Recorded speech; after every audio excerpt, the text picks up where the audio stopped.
Awareness That Heals, Episode 104. The Awareness That Heals podcast helps its listeners learn to develop the capacity to have a more healing response to emotions and situations rather than becoming stuck. Your host, Robert Strock, has practiced psychotherapy for more than 45 years. He wrote the book, Awareness That Heals, Bringing Heart and Wisdom to Life's Challenges, to help develop self-caring and the capacity to respond in an effective way to life's challenges, especially at times when we are most prone to be critical or to withdraw. Together, we will explore how to become aware of our challenging feelings and at the same time find alternative ways to live a more fulfilling and inspiring life. I want to give you a very warm welcome joining us at Awareness That Heals, where we're bringing our heart and our wisdom to life's challenges. And today we're going to go to an area that has been such a central focus of my life, where I have been incredulous that it isn't a major part of psychology. And it has to do with the importance of recognizing and working with our tone of voice. In my experience, tone of voice is the most easy way to access our subconscious. But most of us had that natural intuition when we were a child and lost it, or most of it, when we were growing up. So as I'm speaking to you, let yourself have glimpses even of tones of voice, either that you've received from your parents, from your partner, and most importantly, from yourself. And we're going to look at today not only how your tone of voice is, but how you can use it to discover parts of yourself that weren't as obvious, and also, most importantly, how you can bring your heart and your wisdom into your tone of voice, and how much it can change your quality of life. When you look at your tone of voice that's most discordant, that causes the most suffering, whether it's suffering for you or suffering for another, it's worth just starting off by starting to see it. It may be annoyance or irritation. It might be timidity, being passive. It might be insecure. It might be pleasing, and constantly you feel like you need to please. But it's so important for you to be aware of the tones of voice that cause you and others most suffering, and let that wake you up to, what tone of voice could I find in my heart first and then deliver through my vocal cords? It's important to recognize that changing our tone of voice is not just cosmetic. You don't just push a button and, okay, here's the love tone of voice. You need to recognize the quality or the emotions that you're generally or specifically at a time putting out. Then you might wake up and you might say, you know what, that wasn't very sensitive. I found a place inside me that actually wants to be more caring. And then you deliver a tone of voice that was more conducive to connecting. Now, brief reflection. My very first experience, when I was 18, I was a volunteer at the Foundation for the Junior Blind, and I was given complete freedom. And I said to the kids, you guys can't see, you're legally blind. I'll bet you're very skilled at listening to tones of voice. So I had them experiment going home and at first just saying hello from their heart. And they'd come back and go, oh my God, everybody was more friendly. And you can just fill in the details. We spent the whole semester with them experimenting because they were hypersensitive and could see the benefit of how much more connection they could create through their tone of voice. So it is a key to quality of life, and it's also a key to looking into your subconscious. So today, we're going to be focusing on a guided meditation that's going to allow you to be put right in the center of your tone of voice and witnessing it, accepting it, and then asking yourself, what quality would I like to try to find in my heart to be able to optimize my tone of voice so it can move me toward connecting with the best parts of myself and the significant others around me. Now, that might sound like an act of magic, and I want to be very clear that it does require an honesty about what your tone of voice is, and it also requires a sincere intention to bring your heart to your life, to bring your sincerity to your life. So many of us have a sincerity, but we're in a habit of talking with a certain tone.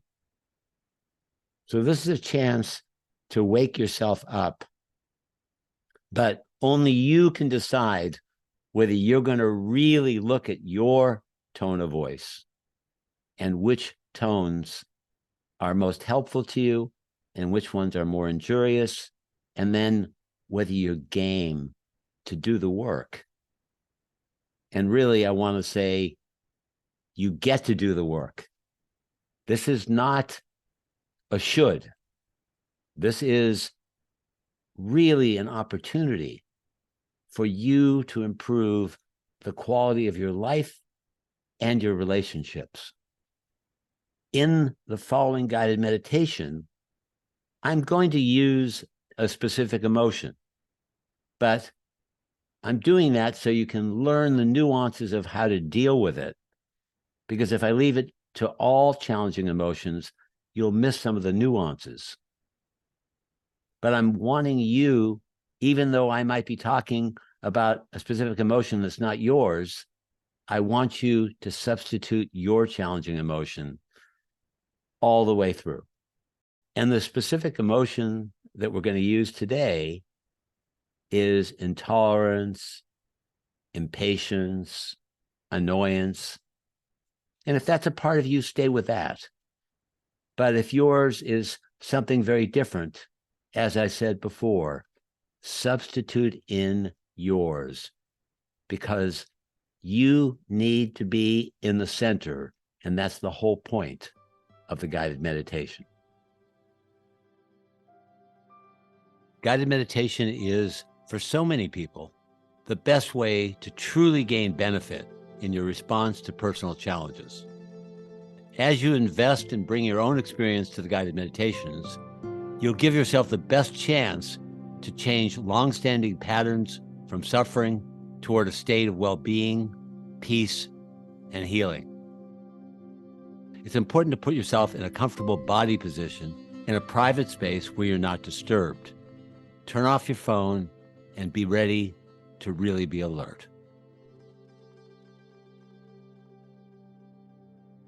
So let yourself start off by just being aware of how you feel right now. Would you say that you feel up or down or medium, relaxed or tense? Whatever you're feeling, let yourself have a voice right now, please hear the tone. It's okay that you're there. And recognize that the tendency that you have is to always want to be in a great place or a good place. And that the way to support yourself is to embrace where you are. You don't have to improve. Just let yourself say, it's okay exactly where you are. And if you see any resistance to this, notice the resistance. Say, hi, resistance. I'm going to go deeper and allow myself to be exactly where I am. And notice how easy or difficult it is for you to say to yourself, it's okay to be exactly where I am. And as you're settling into yourself, ask, how would you like to shift your tone from irritation, impatience, intolerance, agitation, and move it more toward being friendly, considerate, kind. And you may need to address, when you're doing that, what it is that you need. In fact, most of the time, you very likely will. So if you're impatient because someone's just talking over you and they're not giving you space to even be part of the conversation, you have a need to be able to speak. So you may say something like, could you let me just say something because I have something I really want to say? And if someone is just spaced out and they're not paying attention, they're looking out the window, you may need to say, with some kindness as much as possible, you know, what I'm saying is really important to me. Could we have some eye contact? So it's a combination of shifting your tone of voice and taking care of your needs with what it is you're saying. Now just pause for a few seconds and see if you can be aware this isn't giving up on yourself. Because oftentimes when we're impatient or intolerant, we think, they really deserve it because they're so gone, or they're so self-centered, or they're so critical. And we don't see that we're in a reaction that's going to compound the original source of suffering that you had because of what you were experiencing. But if we are aware of our own tone of voice and we don't get caught in just judging them, then we have a chance to go inside ourselves and ask, okay, I know you're feeling intolerant or impatient, annoyed, you want to get out of here, but what is it that you need? And what kind of tone would give you the best chance of actually receiving what you need?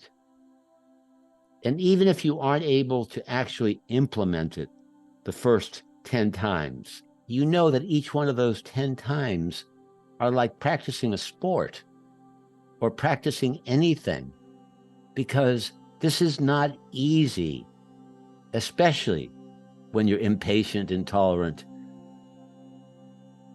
So many people would say to themselves, this person's been such a shit that I don't want to change my feeling. They deserve it. And not see that you yourself, when you're reacting that way, are not in a state of well-being. You're in a state of intolerance, impatience, aggravation.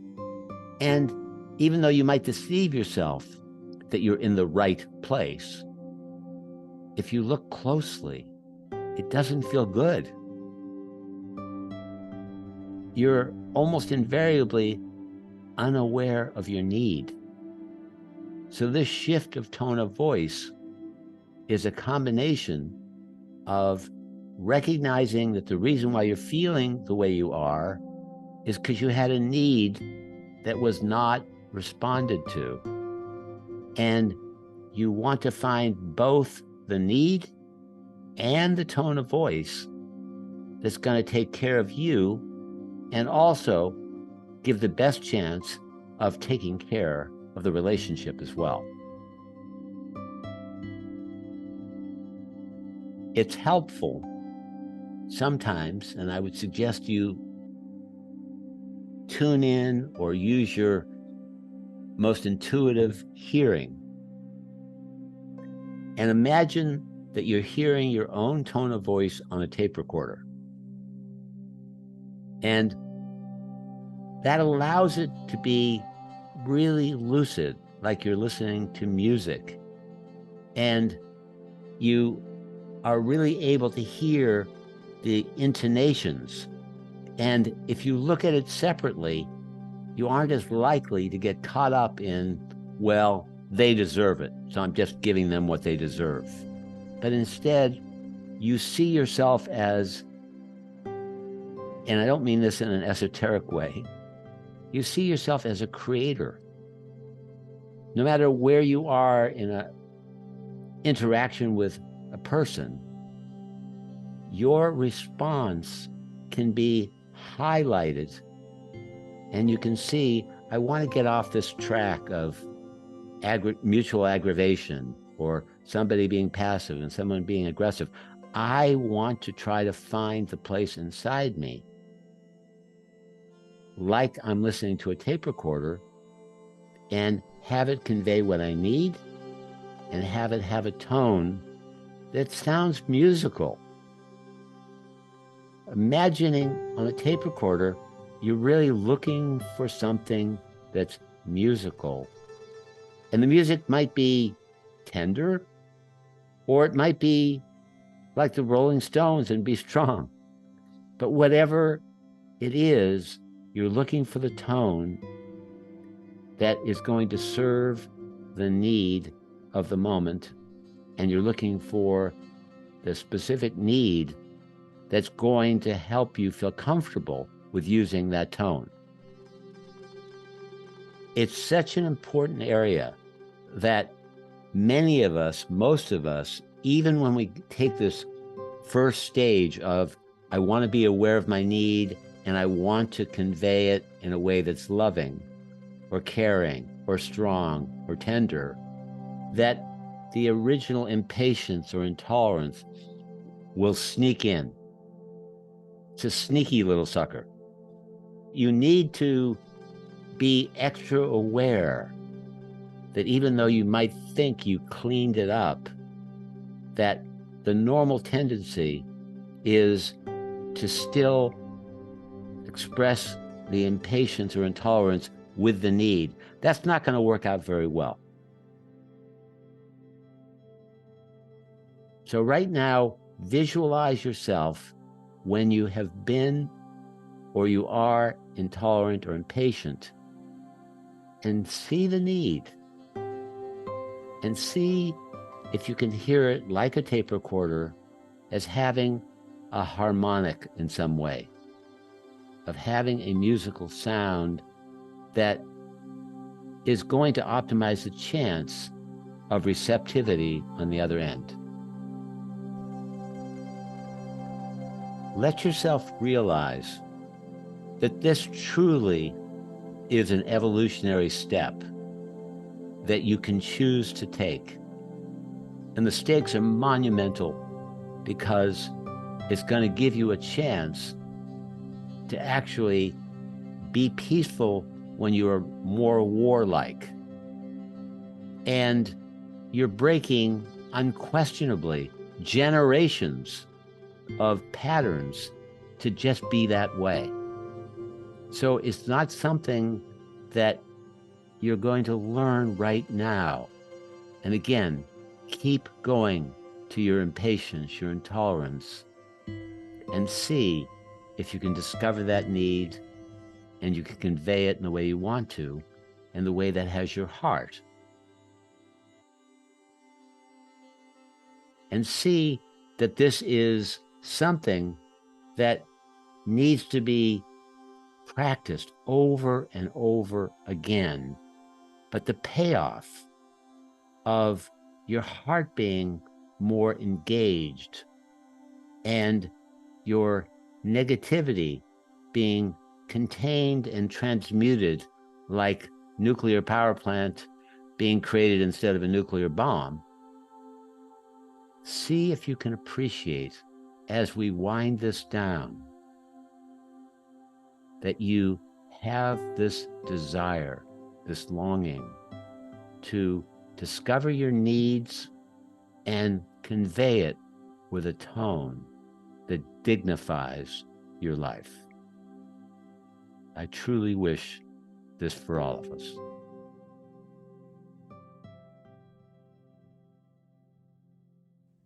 So again, it's important to see where this leaves you. Are you more and more convinced that this is the direction you want to move your life? Are you interpreting, or I would say misinterpreting, this as giving yourself up if you're going to have your intolerance or impatience taken away? Or do you see the gain for you if you're able to see what you need and can deliver it with the quality that's going to most take care of not only your life, but the other person you're with? And by the way, it may not take care of the other person you're with because they still might not be open to it. But at least you'll have the feeling and the reality of giving your best self. And that creates a certain amount of peace. Now, I've given you my view, but it's so important for you to stay aware and open as to where this leaves you and to continue to work with your reality. So I respect your reality. Doesn't mean I agree with it necessarily, but I hope that you'll continue to see the wisdom of using your tone of voice for your heart and your wisdom. And if you're skeptical, keep engaging what's being said to you. And I wish I could have a conversation with all of you if you're at all skeptical at this point. So I wish you trust in your own wisdom, in your own heart, in your own tone of voice, and to see this will inevitably change the quality of your life if you make it a practice. Thank you very much. Thanks for listening to Awareness That Heals. Please click subscribe so you won't miss an episode. If you love the podcast, the best way to help spread the word is to rate and review the show. This helps other listeners like you find this podcast. We're deeply grateful you're here and that we have found each other. We encourage you to download our introspective guides at awareness-that-heals.org. They will be helpful to you while listening to our podcast.